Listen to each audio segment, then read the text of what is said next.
আমার বড় পীরের মা পাঁচিলের দরজা কোণে ভিক্ষা দিতে গেছে, কিন্তু অবাক কাণ্ড, ভিক্ষা নেবে না।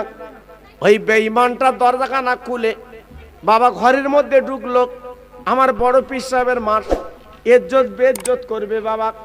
আব্বাজান কি বলবো, আল্লাহর কি মহিমা, বিরাট বাটা বাঘ এসে ওই বেঈমানটাকে নিয়ে আষাঢ় মারতে মারতে জঙ্গল নিয়ে যায়। ও ভাইরা রে, আমার বড় পীরের মার ইজ্জত আল্লাহ বাঁচিয়ে দিল গো। আমার বড় পীর হুজুর যখন দুনিয়াতে চলে এলেন, আল্লাহ পাক যখন এনে দিলেন, 7 বছর যখন বয়স, মার গলা ধরে বলছে, মা আমি আপনার পেটে যখন ছিলাম আপনার একটা বড় উপকার করেছি, আপনি কি জানেন না? ও ভাইরা, মা জননী জনম দুঃখিনী মাঠে বলছে, বাবা আব্দুল কাদের, তুমি আমার পেটে থেকে আমার কি উপকার করেছে বলো? আব্দুল কাদের ডেকে বলছে, মা গো তুমি একটুখানি বলো বলো, তুমি যখন বাড়িতে ছিলে একজন ভিক্ষু ভিক্ষা নিতে এলো, কিছু ভিক্ষা দাও, কিছু ভিক্ষা দাও। তুমি পাঁচিলের দরজাখানা খুলে ভিক্ষা দিতে গেছো, ওই বেঈমান লম্পট ভিক্ষা নিল না, তোমার ইজ্জত বেইজ্জত করবে। ও মা, তুমি আল্লাহর কাছে কেঁদেছিলে, নাসরুম মিনাল্লাহ ওয়া ফাতুন কারীম। যখন তুমি দোয়া করেছিলে, যখন মোনাজাত করেছিলে, তখন তুমি কি বুঝতে পেরেছিলে বিরাট বড় বাঘ ওই বেঈমানটার গালে করে আষাঢ় মারতে মারতে নিয়ে গেল? মা ডেকে বলছে, বাবা আল্লাহ আমার ইজ্জতটা বাঁচিয়ে দিল, আমি তো ব্যাপারটা বুঝতে পারলাম না। ও ভাইরা রে, আমার বড় পীর আব্দুল কাদের জিলানী বলছে, মা গো আমি তোমার পেটের সন্তান আব্দুল কাদের ওই বাঘ রূপে বেঈমানটাকে নিয়ে চলে গেলাম, তোর ইজ্জত আল্লাহ পাক বাঁচিয়ে দেয়। নারে তাকবীর, নারে তাকবীর। কি বুঝলেন? সেই বড় পীরের স্মরণ সভা হচ্ছে এইটা। আজকের কম বেশি 30 বছর জি এই মাহফিল আপনারা করে আসছেন। আমি বলবো, আমি তো কয়েক বছর মাশাআল্লাহ আপনাদের কাছে আসছি, খুব ভালো লাগে জি।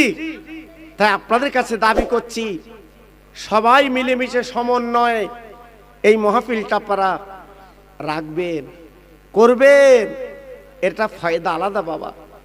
জীবিত মানুষ আমরা যদি ফায়দা কিছু নাই পাই, কিন্তু মরা মানুষগুলো যারা কবরে আজকে তারা বড় উপকার পাচ্ছে বাবা, তারা কবরে শান্তি পাচ্ছে বাবা, তারা কবরে তাদের নাজাতের একটা ওসিলা হচ্ছে। একটু জোরে চিল্লে বলুন সুবহানাল্লাহ। জি এজন্য বলছি, প্রতি বছর এই মাহফিলটা আপনারা করবেন, বলুন ইনশাআল্লাহ। জোরে বলতে পারলেন না? একটু চিল্লে বলতে পারলেন না? জি ভাইরা, বাবা জিরা, আমি আপনি দুনিয়াতে চলে যাব, কেউ দুনিয়া থাকবো না, কিন্তু আপনার আওলাদেরা এই মাহফিল যদি তারা কায়েম করে, প্রতি বছর যদি এই মাহফিল করে, জানেন না আল্লাহর আলেমরা যখন হাত তুলে মোনাজাত করে দোয়া করবে, ও ভাইরা রে, আল্লাহর আলেমদের দোয়াগুলো যখন কবরে যাবে, আমার আল্লাহ সহ্য করতে পারবেন না, আমার আল্লাহ নিজে কবর আযাব মাফ করে দেবে। এই জন্য মাহফিল করতে হয়, এই জন্য দোয়া খায়ের করতে হয়। অনেকের মা আছে তো বাপ নেই, বাপ আছে তো মা নেই, কিন্তু আজকের অনেকেই মাহফিল করতে পারেন না, এই মজলিস করতে পারেন না, অনেক খরচ খরচা বাবা। তা আজকের আমি বলে দিয়ে যাচ্ছি বাবা, সবাই মিলেমিশে করবেন, আল্লাহ পাক আপনাদের কত বরকত দেবে জানেন না, জানেন না, জানেন না, জানেন না।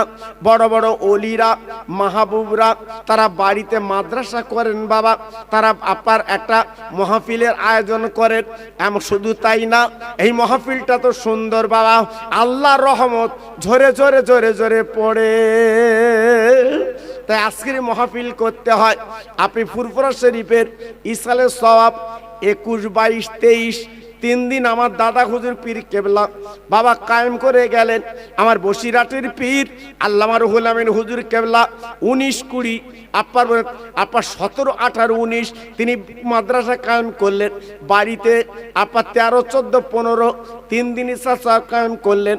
বড় বড় আল্লাহর ওলিরা এইরূপভাবে তারা কায়েম করেছেন বাবা, দুয়ার মজলিস করেছেন বাবা। আর যারা দুনিয়ার পাগল ওই মাহফিলে বসে চোখের দুফোঁটা পানি ফেলে আল্লাহর কাছে দোয়া করেছেন, আল্লাহ পাক তাদের দোয়াটা মকবুল করে নিয়েছেন। ও ভাইরা রে,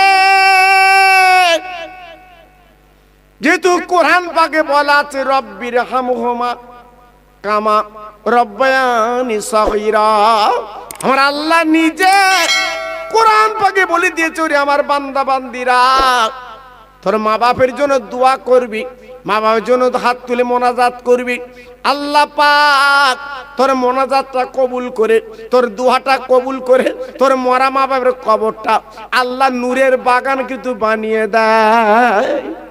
আর বিশেষ করে সন্তান আওলাদ যদি দোয়া করে আল্লাহ সহ্য করতে পারেন না, ওই আওলাদের দোয়া কিন্তু কবুল করে।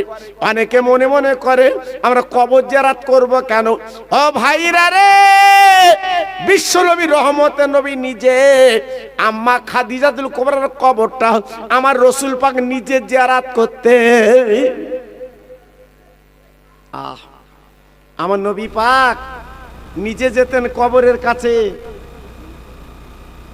দেখেন, আমার একটা হিন্দু দাদার মেয়ে করুণা মণ্ডল, তিনি কত ভালোবেসেছে দেখেন, 50 টাকা তিনি পাঠিয়ে দিয়েছে। আমরা তো জোর করিনি বাবা, আমরা তো চাইনি। দেখেন মনটা দেখেন, আমার করুণা দিদি তিনি 50 টাকা খুশি হয়ে পাঠিয়েছে। আল্লাহ তার দানটা কবুল করুন। জোরে চিল্লে বলুন আল্লাহুম্মা আমিন, জোরে বলুন আল্লাহুম্মা আমিন। একটু জোরে তাকবীর দেন তো দেখি, নারায়ে তাকবীর। একটু চিল্লে বলেন না, নারায়ে তাকবীর। সিলসিলায়ে হক ফুরফুরা শরীফ, সিলসিলায়ে হক ফুরফুরা শরীফ মুজাদ্দেদের আওলাদ, মুজাদ্দেদের আওলাদ জনাব পীরজাদা হুজুর কিবলা, জনাব পীরজাদা হুজুর কিবলা, নারায়ে তাকবীর। মাশাআল্লাহ মাশাআল্লাহ। একটু ছোট করে জিকির করেন জোরে জোরে, লা ইলাহা ইল্লাল্লাহ, লা ইলাহা।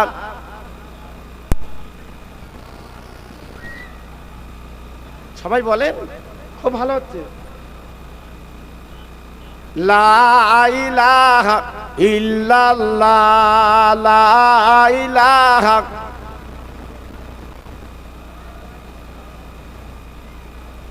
লা ইলাহা ইল্লাল্লাহ মুহাম্মাদুর রাসূলুল্লাহ, রব্বি রব্বি রব্বিল্লাহ, মাফি কালবি গায়রুল্লাহ, নূর মুহাম্মদ সাল্লাল্লাহ। জোরে জোরে, লা ইলাহা ইল্লাল্লাহ, লা ইলাহা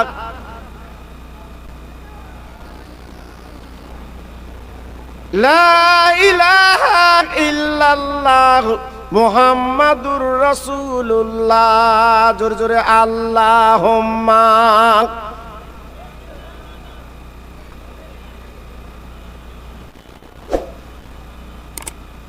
ওয়া আলা আলি।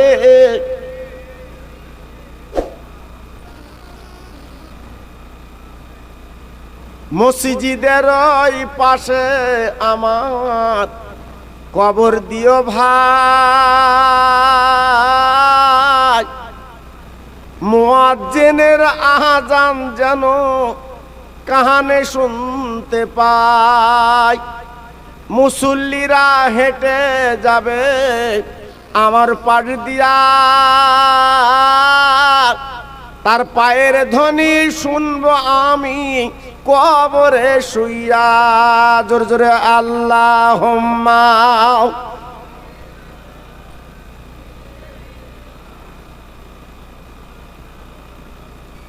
ওয়া আলা আলি।